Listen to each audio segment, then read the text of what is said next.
लेकिन बीच में वो क्या आ गई 2.1x करके लाइन ना। हाँ हाँ तो आएगा ठीक ये वाला चलेगा।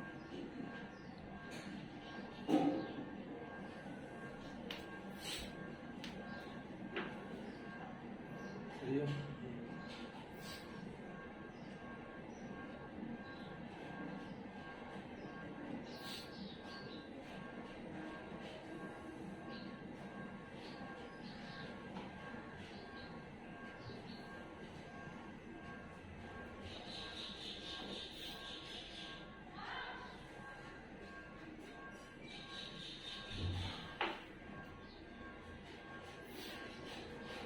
तो आज हम एक और केस के बारे में डिस्कस करेंगे। काफी जगह पे अगर हम आईसीयू या ट्रॉमा सेंटर में होते हैं तो ये केस हमें देखने मिलता है। तो स्टार्ट करते हैं, देखते हैं कि इस केस में क्या क्या है। तो सबसे पहला अगर हम देखेंगे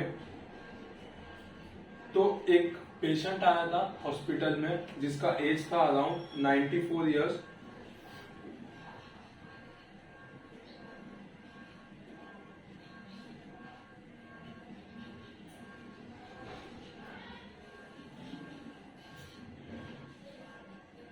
एक पेशेंट आया था जिसका एज था अराउंड 94 इयर्स, मेल पेशेंट, जो कि रिलेटिव ने लेके आए थे उनको। पेशेंट को कंप्लेंट था माइल्ड ब्रेथलेसनेस का। 3 से 4 दिन हो गए थे, 3 से 4 दिन से उनको माइल्ड ब्रेथलेसनेस लग रहा था। डिस्निया ऑन एक्सर्शन, यानी कि जो अंकल थे वो अगर काम वगैरह करना स्टार्ट करते थे तो बहुत ही दम लगने लगता था। अदरवाइज जो पेशेंट थे वो काफी अच्छे रहते थे। उसके साथ साथ जनरलाइज्ड वीकनेस भी देखने को हमें मिला। तो हमने फीवर के बारे में हिस्ट्री पूछा तो पता चला उनको फीवर नहीं था। कोई भी हिस्ट्री नहीं था कि वो गिर गए हो, लग गया हो या ऐसा कुछ भी हिस्ट्री उनको देखने को नहीं मिला। नॉन केस में अगर हम देखेंगे तो नॉन केस में उनको हाइपरटेंशन था, कॉन्स्टिपेशन रहता था फ्रीक्वेंटली, और सीओपीडी के पेशेंट थे, यानी कि क्रोनिक ऑब्स्ट्रक्टिव पल्मोनरी डिजीज के पेशेंट थे। तो मोस्ट प्रोबेबली इतना देखने के बाद हमारे दिमाग में एक ही चीज आया कि ब्रेथलेसनेस होने का कारण जो है वो है सीओपीडी। मोस्ट प्रोबेबली सीओपीडी की वजह से पेशेंट ब्रेथलेस होता है। ब्रोंकिया जो अपने ट्रेकिया या फिर ब्रोंका जो होते हैं, एल्वियोलार जो होते हैं वो कॉन्ट्रैक्ट हो जाते हैं, तो उसकी वजह से भी पेशेंट को ब्रेथलेसनेस होने लगता है। तो ये चीज हमें ध्यान में आया। लेकिन जैसे जैसे हमने हिस्ट्री लिया थोड़ा सा चीज हमें और भी समझ में आया।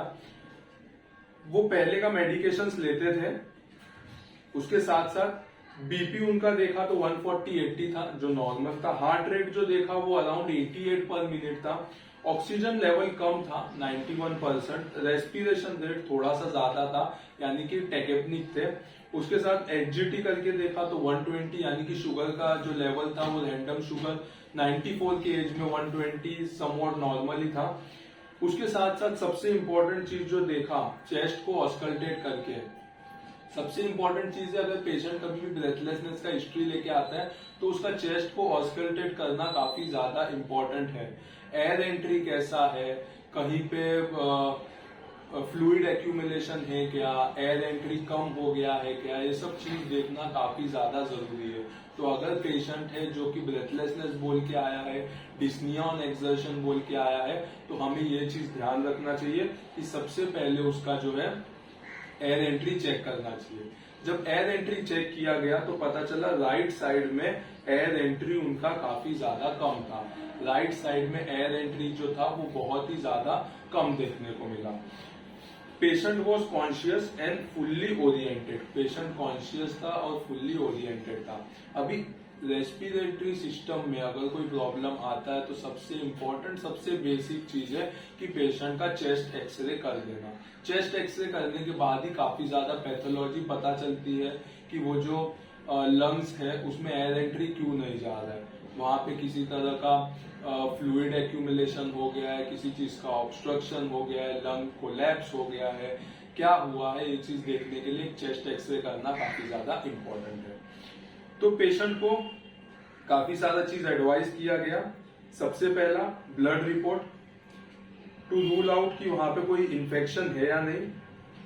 उसके साथ साथ एक ईसीजी और उसके साथ साथ एक चेस्ट एक्सरे, बेसिक इन्वेस्टिगेशन जो है वो एडवाइस किया गया।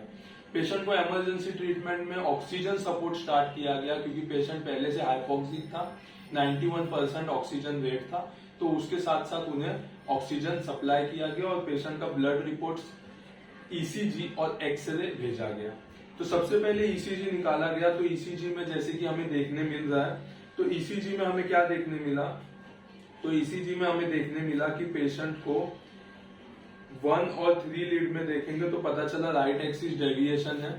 उसके साथ साथ लीड 1, 2, 3 में देखेंगे तो एम पैटर्न देखने मिल रहा है, यानी कि पेशेंट को complete right bundle branch block भी देखने को मिल रहा है। और हार्ट रेट जो है ये अराउंड 80-90 के बीच में है। तो जैसे कि हमें पता है हार्ट रेट 88 है तो 90 के बीच में है। तो इससे हमें पता चला कि राइट बंडल ब्रांच ब्लॉक है विथ राइट एक्सिस डेविएशन है और उसके साथ साथ हार्ट रेट जो है वो अराउंड है 90 पर मिनट और साइनस रिदम है, साइनस रेगुलर रिदम है। तो ये चीज ईसीजी के बारे में हमारा लेक्चर्स भी है, मोजा पब्लिकेशन पे पूरा लेक्चर है जिसमें हम बेसिक से लेके सिखाते हैं। वहां पे हमने काफी सारा अच्छे पॉइंट्स भी बताए कि जिससे ईसीजी को इंटरप्रेट किया जाए। तो आप एक बार वो भी साइट चेक कर सकते हैं, विजिट कर सकते हैं। तो उसके हिसाब से हमें पता चला कि ईसीजी जो है उसमें राइट बंडल ब्रांच ब्लॉक है, राइट एक्सिस डेविएशन है, उसके साथ साथ हार्ट रेट 90 पर मिनट है और साइनस रेगुलर रिदम हमें देखने को मिल रहा है। आगे हमने जब एक्सरे किया तो हमें क्या पता चला, तो एक्सरे कुछ इस तरीके से था। तो एक्सरे देख के हमें ये पता चला कि पेशेंट का जो राइट साइड का लंग था उसमें न्यूमोथोरैक्स देखने मिला। क्या देखने मिला, न्यूमोथोरैक्स। तो जैसे कि हम एक्सरे में देख सकते हैं, ये हमारा लेफ्ट साइड का लंग है, ये है राइट साइड का लंग। तो जो लेफ्ट साइड का लंग है वो थोड़ा सा कॉम्प्रेस हो गया है और राइट साइड के लंग में ये जो मार्किंग दिख रहा है, ये जो एक मार्किंग दिख रहा है यहां से लेके इतना है, ये क्या हुआ है, यहाँ पे एयर जमा हो गया है। क्या हो गया है, एयर जमा हो गया है, जिसकी वजह से जो लंग्स है वो कोलैप्स हो गए हैं। ये साइड पे जो लंग्स है वो क्या हो गया, ये साइड पे है राइट साइड का लंग्स जो कोलैप्स हो गया है और यहाँ पे एयर एंट्री या फिर हम कह सकते हैं प्लूरल स्पेस में एयर एंट्री या फिर एयर जमा हो गया है। तो ये एक्सरे से हमें पता चला कि पेशेंट को राइट साइडेड न्यूमोथोरैक्स है। क्या है, राइट साइडेड न्यूमोथोरैक्स देखने मिल रहा है। तो पेशेंट का डायग्नोसिस हो गया कि पेशेंट को राइट साइडेड न्यूमोथोरैक्स है। अब राइट साइडेड न्यूमोथोरैक्स या फिर न्यूमोथोरैक्स जो होता है वो होता क्या है, उसके बारे में थोड़ा देखेंगे। ट्रीटमेंट क्या कर सकते हैं या फिर हमने क्या ट्रीटमेंट किया वो भी देखेंगे। तो सबसे पहला न्यूमोथोरैक्स होता क्या है, तो pneumothorax is defined as the collection of air outside the lungs within the pleural cavity. तो जो लंग्स होता है, लंग्स को प्रोटेक्ट करने के लिए लेयर होते हैं। जैसे कि ये हमारा अगर लंग्स देखेंगे तो इसके बाहर का जो लेयर होता है उसके बीच में स्पेस होता है जिसे हम कहते हैं प्लूरल कैविटी। तो प्लूरल कैविटी में कभी भी अगर एयर एक्यूमुलेट हो जाता है या फिर कलेक्ट हो जाता है किसी भी रीजन की वजह से, तो हम उसे कहेंगे न्यूमोथोरैक्स। तो pneumothorax is defined as collection of air outside the lungs but within the pleural cavity. It occurs when the air accumulate between the parietal and the visceral pleura। तो lungs के बाहर का जो layer होता है उसे हम एक को कहते हैं पैराइटल लेयर और एक को कहते हैं विसरल लेयर। इसके बीच में जो होता है उसे हम कहते हैं प्लूरल कैविटी या फिर plural space. The air accumulation can apply pressure on the lungs and make it collapse. तो जो एयर एक्यूमुलेट हो जाता है, जैसे कि हमने एक्सरे में देखा, जो एयर एक्यूमुलेट होता है वो लंग्स को क्या करता है, कॉम्प्रेस करता है। तो तो उसकी वजह से लंग में क्या है, एयर एंट्री पूरी तरह से नहीं जा पाता और लंग्स कोलैप्स हो जाता है, यानी कि लंग्स अपना काम ठीक से नहीं कर पाता। उसके साथ साथ ट्रेकिया का शिफ्ट भी देखने मिलता है और ऑपोजिट साइड के लंग्स में उसका प्रेशर भी हमें देखने को मिलता है। न्यूमोथोरेक्स कितने टाइप के होते हैं? तो there are two type of pneumothorax, एक तो ट्रोमेटिक और एक तो है अट्रोमेटिक। किसी ट्रॉमा होने की वजह से भी न्यूमोथोरेक्स हो सकता है और अट्रोमेटिक भी होता है, यानी कि ट्रॉमा नहीं हुआ है फिर भी न्यूमोथोरेक्स होने के चांसेस होते हैं। The two sub type of atraumatic pneumothorax are primary and secondary. तो मोस्टली अट्रोमेटिक जो न्यूमोथोरेक्स होते हैं उसके भी दो टाइप्स होते हैं, एक तो प्राइमरी होता है और एक तो सेकेंडरी होता है। Primary spontaneous pneumothorax occur automatically without a known eliciting event. जो प्राइमरी न्यूमोथोरेक्स होता है, प्राइमरी स्पॉन्टेनियस न्यूमोथोरेक्स, उसका कोई रीजन स्पेसिफिक नहीं होता। जो सेकेंडरी न्यूमोथोरेक्स होता है, सेकेंडरी स्पॉन्टेनियस न्यूमोथोरेक्स, उसका रीजन होता है पल्मोनरी डिजीज। कोई भी पुराना अगर पल्मोनरी डिजीज होगा तो उसके प्रेशर की वजह से हमें न्यूमोथोरेक्स देखने को मिलता है। ट्रोमेटिक न्यूमोथोरेक्स कैसे होता है? तो ट्रोमेटिक न्यूमोथोरेक्स किसी भी इंजरी की वजह से हमें देखने को मिलता है। अभी रिस्क फैक्टर क्या है न्यूमोथोरेक्स का? तो सबसे पहला risk factor for primary spontaneous pneumothorax. Primary spontaneous जिसका रीजन हमें मोस्ट प्रोबेबली नहीं पता होता, तो इसमें सबसे पहला है स्मोकिंग।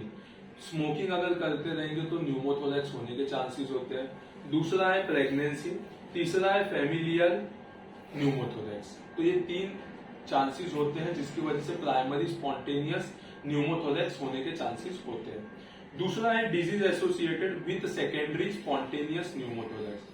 तो सेकेंडरी स्पॉन्टेनियस न्यूमोथोरेक्स कब हो सकता है? तो पेशेंट को अगर कुछ डिजीज होंगे तो हो सकता है, जैसे कि COPD, chronic obstructive pulmonary disease, asthma जिसको हम दमे की तकलीफ भी कहते हैं, उसके बाद HIV विद न्यूमोसिस्टिक निमोनिया।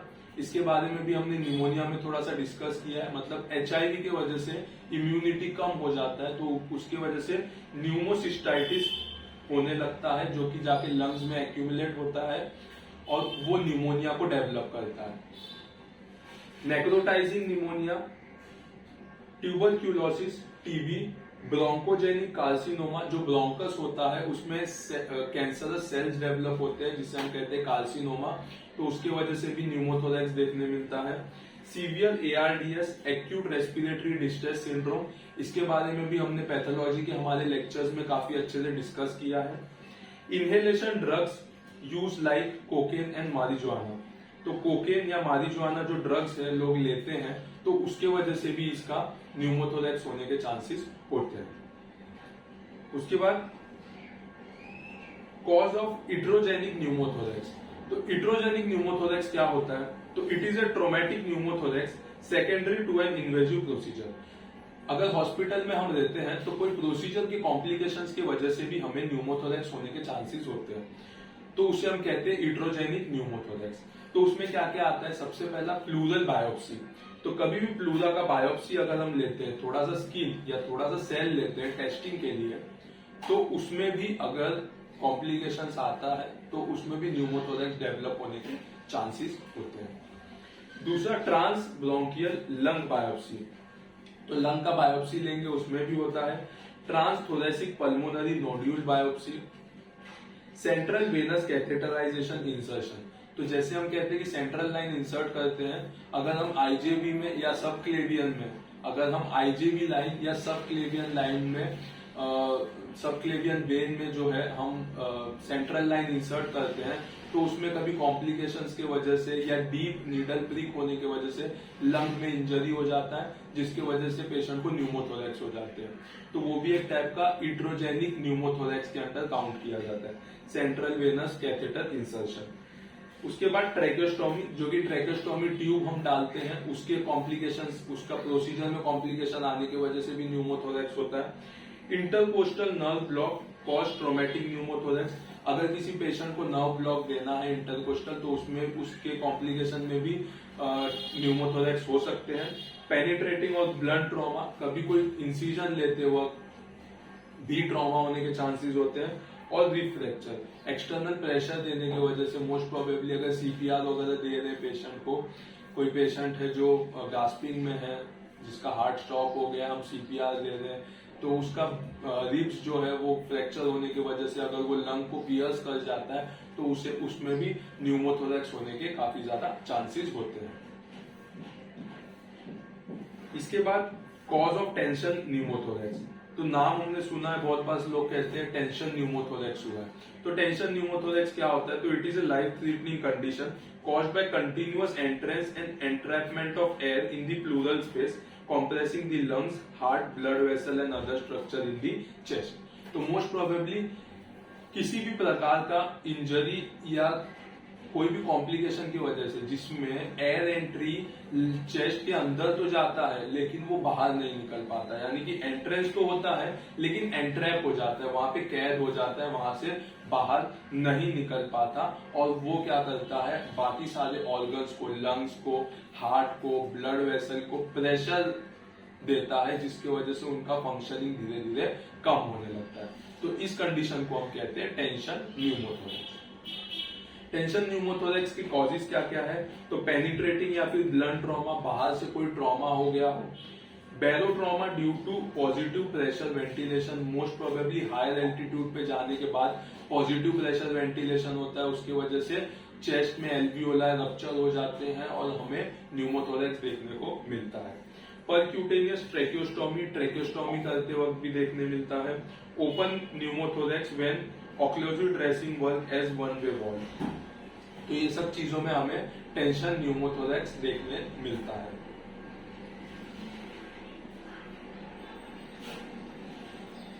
अभी जैसे कि हमारा पेशेंट था उसे न्यूमोथोरैक्स था, तो मोस्ट प्रोबेबली हमने देखा कि सेकेंडरी अंडरलाइन कोई डिजीज अगर होगा तो भी पेशेंट को न्यूमोथोरैक्स होने के चांसेस होते हैं। तो पेशेंट का फॉल का हिस्ट्री नहीं था, कोई भी ब्लंट इंजरी नहीं थे, कुछ भी नहीं था, तो मोस्ट प्रोबेबली इसके जो कॉज होंगे वो है सीओपीडी की वजह से, यानी कि सीओपीडी की वजह से कोई एल्वियोलाई जो है वो वहां से बर्स्ट हो गया है और उसकी वजह से न्यूमोथोरैक्स डेवलप होने के चांसेस होते हैं। तो ऐसे पेशेंट में क्या करना चाहिए? तो सबसे पहला ऐसे पेशेंट में, जैसे कि हमारे पास आया था पेशेंट में, मोस्ट प्रोबेबली सबसे पहले जो न्यूमोथोरैक्स हुआ है, जो एयर एक्यूमुलेट हुआ है, उसे निकालना काफी ज्यादा जरूरी होता है। तो उसमें क्या किया जाता है?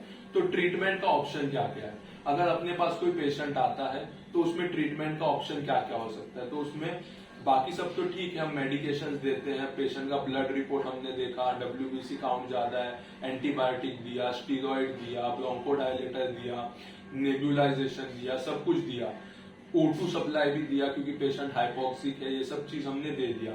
लेकिन इसका मेन ट्रीटमेंट क्या होता है? तो सबसे मेन ट्रीटमेंट होता है जो एयर एंट्रैप्ड हुआ है या फिर जो एयर एक्यूमुलेट हुआ है प्लूरल स्पेस या प्लूरल कैविटी में, उसे बाहर निकालना। तो उसके लिए क्या किया जाता है? तो उसके लिए दो चीजें होती है। सबसे पहला ट्रीटमेंट ऑप्शन में क्या होता है? तो सबसे पहला होता है नीडल डीकॉम्प्रेशन। अगर पेशेंट हमारे पास आया है और हमें आईसीडी लाइन या फिर हम कह सकते हैं थोरैकोटॉमी ट्यूब जो होता है या फिर इंटरकोस्टल ड्रेनेज ट्यूब जो होता है वो अगर हमें नहीं डालने आता, तो हमें ये चीज पता होना चाहिए कि नीडल डीकॉम्प्रेशन करने से भी हम पेशेंट को कुछ टाइम तक सर्वाइव करवा सकते हैं। तो सबसे पहला चीज होता है for patient who have associated symptoms and are showing sign of instability, needle decompression is the treatment of the pneumothorax. This usually is performed with 14 या फिर 16 gauge needle with 4.5 cm in length, just superior to the ribs in the second intercostal space in the mid clavicular line.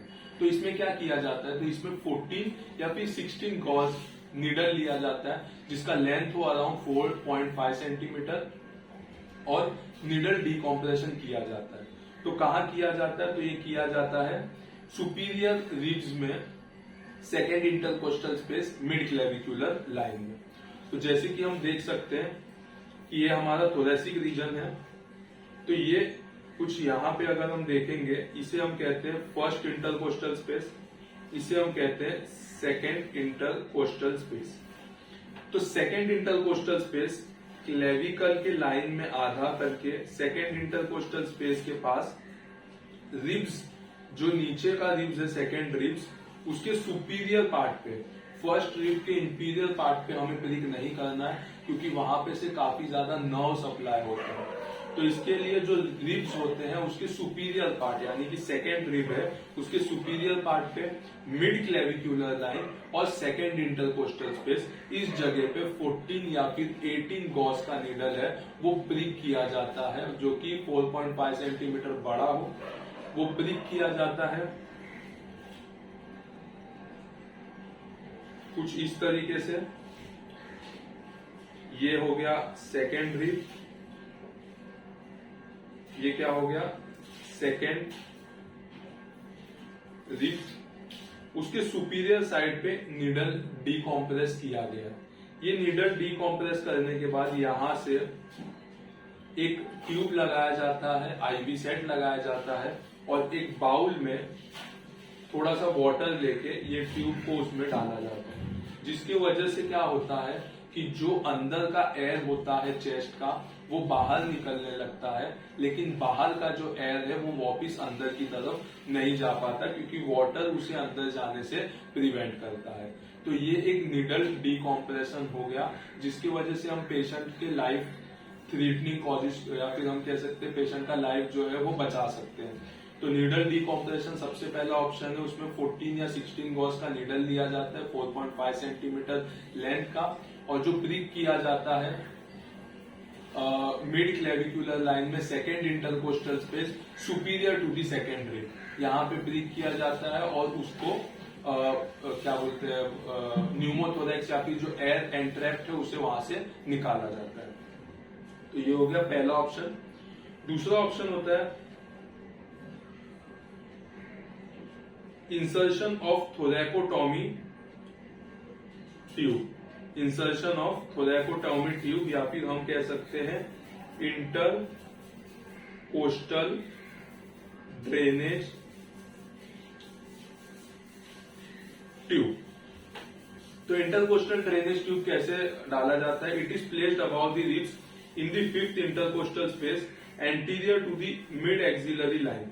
Mid axillary line में anterior side पे fifth intercostal space में हम ये tube डालते हैं। ये ट्यूब का जो साइज होता है वो डिपेंड करता है कि पेशेंट का वेट कैसा है, पेशेंट का स्ट्रक्चर कैसा है, उसके हिसाब से वो ट्यूब जो है वो कितना बोल साइज का होना चाहिए वो डिसाइड किया जाता है। तो ये कैसे करते हैं? तो मोस्ट प्रोबेबली जैसे कि हम देख सकते हैं यहाँ पे, ये हो गया थोरैकोटॉमी ट्यूब।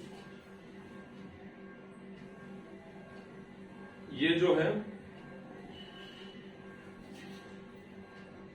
ये हो गया थोरैकोटॉमी ट्यूब। इसे carefully under local anaesthesia with all aseptic precaution, जितना हम प्रिकॉशन ले सके उतने प्रिकॉशन के साथ इस ट्यूब को इंसर्ट किया जाता है। जरा भी अनस्टेरिलिटी नहीं चाहिए होता। तो इसके साथ साथ जो बीटाडीन, गॉस पीस और जो भी स्टेराइल की चीजें हैं वो लिया जाता है। पेशेंट को लोकल एनेस्थेसिया दिया जाता है, क्योंकि ये एक पेनफुल प्रोसीजर है। तो लोकल एनेस्थेसिया के अंदर ही ट्यूब इंसर्ट किया जाता है। तो ट्यूब कैसे इंसर्ट करते हैं? तो ट्यूब कुछ इस तरीके से इंसर्ट करते हैं कि सबसे पहले जो मिड एक्सिलरी लाइन में फिफ्थ इंटरकोस्टल स्पेस के पास लोकल दिया जाता है। जैसे कि हम देख सकते हैं कुछ ये साइड पे पेशेंट को सबसे पहले लोकल एनेस्थेसिया दिया जाता है। लोकल एनेस्थेसिया देने के बाद इंसिजन लिया जाता है, अराउंड 1 सेंटीमीटर या उससे कम का इंसिजन लिया जाता है। इंसिजन लेने के बाद उसमें जो है ये ट्यूब जो है वो ट्यूब इंसर्ट किया जाता है, और वो तब तक ट्यूब इंसर्ट करते हैं जब तक ट्यूब क्या है प्लूरल कैविटी में ना चले जाए। तो प्लूरल कैविटी में जाने के बाद हमें बबल्स आने या फिर एयर आना स्टार्ट होगा, ऐसे देखने को मिलता है। तो वो कंफर्म हो जाता है कि पेशेंट का जो ट्यूब है वो प्लूरल कैविटी या फिर हम कह सकते हैं कि प्लूरल स्पेस में गया है। तो अगर हम देखेंगे तो हमें कुछ इस तरीके से देखने मिलता है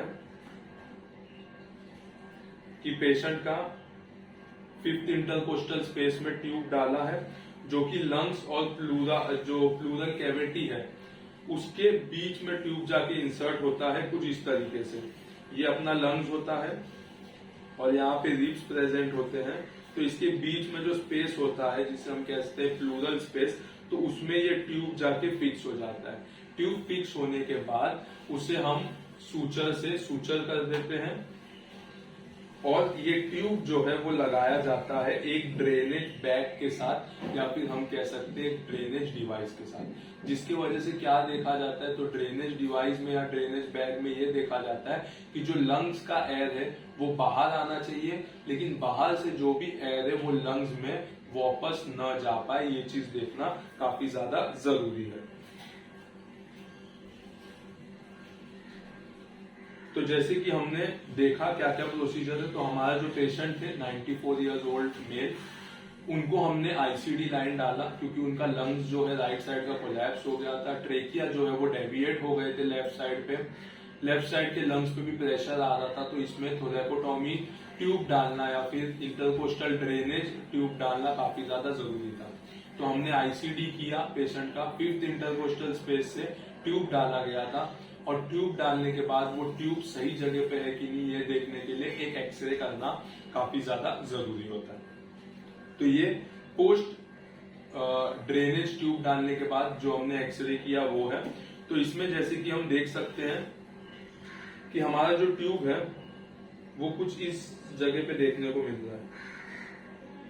यहां से ट्यूब अंदर की तरफ आ रहा है और ये एक लाइन दिख रहा है जहां तक ट्यूब गया है, एक लाइन दिख रहा है जहां तक ट्यूब गया है। तो ये हो गया हमारा थोरेकोटॉमी ट्यूब या फिर आईसीडी इंसर्शन। तो यानी कि जो ट्यूब है वो सही जगह पे गया है और हम देख भी सकते हैं एक्सरे में कि जो लंग्स है, लेफ्ट वाला लंग्स भी अच्छे से एक्सपांड हो गया है और राइट वाला लंग्स भी अच्छे से एक्सपांड हुआ है, जिसमें कि कोई भी तरह का हम कह सकते हैं एयर या फिर न्यूमोथोरैक्स नहीं है। लेकिन इसमें कुछ चेंजेस देखने को मिल रहे हैं, ये सीओपीडी और एज रिलेटेड चेंजेस हमें देखने को मिलते हैं। तो यानी कि जो हमने प्रोसीजर किया वो काफी अच्छा था, सक्सेसफुल रहा। इसके साथ साथ पेशेंट का ब्लड रिपोर्ट्स किए। ब्लड रिपोर्ट्स में जैसे कि कहा हमने कि एंटीबायोटिक स्टार्ट किया, कुछ स्टीरॉइड्स चालू किए, ब्रोंकोडायलेटर्स चालू किए, नेबुलाइजेशन चालू किए, कुछ O2 चालू किए, हाइपोक्सिया जो होता है, सैचुरेशन लेवल ड्रॉप होता है, उसको मेंटेन करने के लिए ऑक्सीजन लेवल स्टार्ट किया और आईसीडी ट्यूब जो है वो रख दिया गया कुछ टाइम के लिए जब तक कि पूरा एयर बाहर न निकल जाए। अभी इसके बाद ऐसा सवाल आता है कि कब तक या कितने दिन तक ट्यूब को रखना चाहिए।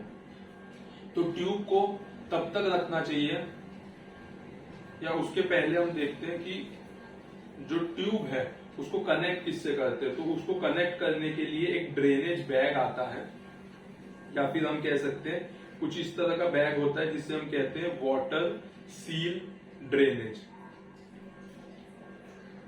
तो इसमें क्या होता है, इसमें नीचे के लेयर में पानी भरा जाता है बैग में और ये ट्यूब जो है वो पूरा पानी तक टच होता है। ये ट्यूब जो है वो पूरा पानी तक टच होता है। तो इसमें क्या होता है, इसमें लंग्स में से जो एयर एंट्रैप्ट होता है वो धीरे धीरे बाहर आता है, लेकिन बाहर आने के बाद बाहर का जो एटमॉस्फेयर का जो भी एयर है वो अंदर की तरफ वापस नहीं जा पाता।